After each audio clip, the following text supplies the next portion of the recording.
लातूर शहर आणि परिसरात मुसळधार पाऊस, अनेक सखल भागात साचलं पाणी, जालन्यालाही पावसानं झोडपलं.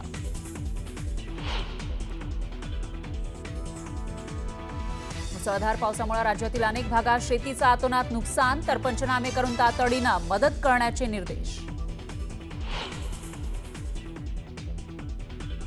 नांदेडमध्ये शेतात काम करणारे 3 जण पुराच्या पाण्यात वाहून गेले, मायलेकीसह पुतण्याचा मृत्यू, गावावर शोककळा. आदित्य ठाकरेंकडून पुणे आणि मुंबईकरांना नुकसान भरपाई देण्याची मागणी, तर 708 तडे असतानाही मेट्रोच्या उद्घाटनाची घाई का, आदित्य ठाकरेंचा सवाल. मुंबईच्या स्थितीला उद्धव ठाकरे जबाबदार, आदित्य ठाकरेंनी केलेल्या टीकेला नारायण राणेंचं प्रत्युत्तर, तर राऊतांचं अनुकरण न करण्याचीही आदित्य यांना सल्ला.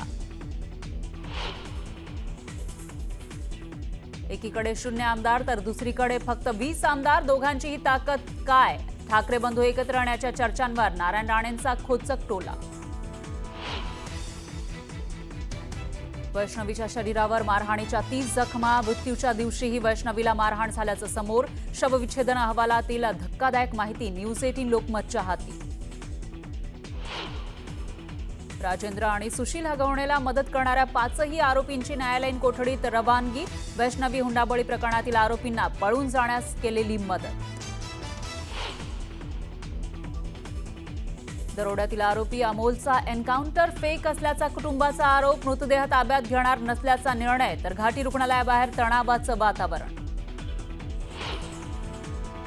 आणि पहलगाम हल्ल्यामध्ये मृत्यू झालेल्या पर्यटकांचं बैसरन व्हॅलीमध्ये स्मारक उभारणार, जम्मू काश्मीर स्मारक सरकारची मोठी घोषणा, तर पर्यटकांसाठी काश्मीर चलो अभियान सुरू, सीएम अब्दुल्ला यांची न्यूज 18 लोकमतला एक्सक्लुझिव्ह माहिती.